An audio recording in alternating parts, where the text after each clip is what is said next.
जो स्ट्रैटेजी है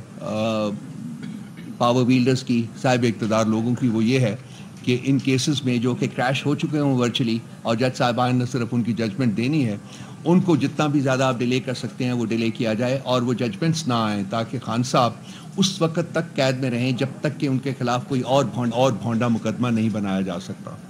पीटीआई तर्जुमान रऊफ हसन इस्लामाबाद में न्यूज़ कॉन्फ्रेंस करें। आज ये केस जो है एक और जज के पास चला गया है, वो अब मेरा ख्याल है कि गर्मियों की छुट्टियों के बाद कहीं केस लगवाएंगे।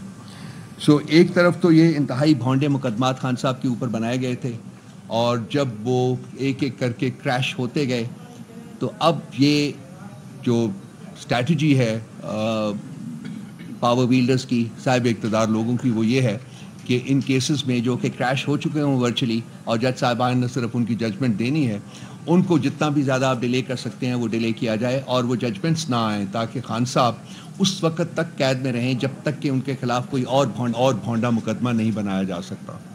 आप भी जानते होंगे कि तोशा खाना का एक मुकदमा जिसमें कि सज़ा जो है वो सस्पेंडेड है और हम उसकी क्वाशमेंट की दरख्वास्त दे चुके हुए हैं। तोशा खाना के ऊपर एक और मुकदमा जो कि आई थिंक चौथा मुकदमा होगा, कितना चौथा मुकदमा जो है वो बनाने की तैयारियां हैं और एक लॉ है जिसके तहत कि एक किस्म की सज़ा के ऊपर सिर्फ एक मुकदमा बन सकता है। तो ये भी एक बड़ी ग्रोस किस्म की एबरेशन होगी जिसमें कि ये एक ही जुर्म के कॉन्टेक्स्ट में चौथा मुकदमा जो है वो बनाने जा रहे हैं। ऑब्जेक्टिव ये है कि जी उस मुकदमे को बना के उसमें सज़ा दिलवाई जाए पहले और उसके बाद फिर अगर ये जो बाकी मुकदमात हैं जो कि क्रैश होने के करीब हैं बल्कि हो चुके हुए हैं, फिर उनको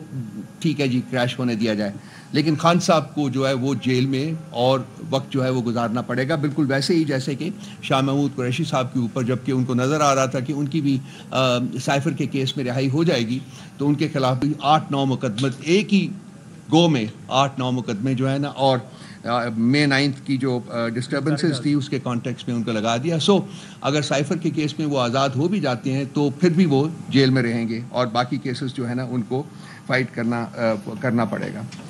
देखिए ये जो कुछ भी है, मैंने छोटी सी ज़रा तफसील आपसे बयान की है, ये मतलब इसमें कहीं इंसाफ नज़र नहीं आता, इसमें कहीं भी कोई ऐसी चीज़ नहीं नज़र आती जिससे कि इंसान का कॉन्फिडेंस रियासत के स्ट्रक्चर में बने कि रियासत जो है चलें अब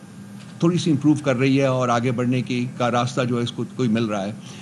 जो दिन गुजरते हैं और हर गुजरते दिन के साथ ऐसा लगता है कि रियासत और रिग्रेस कर रही है, रियासत के जो इंस्टीट्यूशंस हैं उनके ऊपर जो प्रेशर है वो और बढ़ता जा रहा है। और आज का केस एक टिपिकल एग्जांपल है इस चीज़ की कि जो रियासत है और रियासत के करिंदे और जो जिनके पास ताकत है, जो पावर विल्डर्स हैं, उनकी हत्तल बसा कोशिश ये है और ये उसको डेफिनेटली इंश्योर करेंगे कि खान साहब को जेल से बाहर नहीं आना चाहिए और वो उसी सूरत में मुमकिन है जबकि उनके केसेस का फ़ैसला जो है वो ना होने दें। आज का जो सीन है वो इस हालत में भी अपने ग्रूसम और सिकनिंग किस्म के कॉन्टूर्स के साथ फिर इनेक्ट होगा, शायद कितनी दफ़ा इनेक्ट करना पड़े। तो आज हम लोग इंसाफ का कत्ल होते हुए देख रहे हैं, हम लोग रियासत को कमज़ोर होते हुए देख रहे हैं, हम ये तमाम तमाशा पिछले 2 साल से देख रहे हैं और उससे पहले भी 76 साल के अरसे में जो इस्टेब्लिशमेंट का रोल रहा हुआ है। मैं तो बार बार कहता हूँ कि अगर इस मुल्क में कोई मसला है जिसकी वजह से ये मुल्क तरक्की नहीं कर सका तो वो इस्टेब्लिशमेंट की डायरेक्ट इंटरवेंशन है या इनडायरेक्ट इंटरवेंशन है अपने स्टूडेंट्स के through, kicking the prime minister out and then kicking them back into power. ये ख़त्म,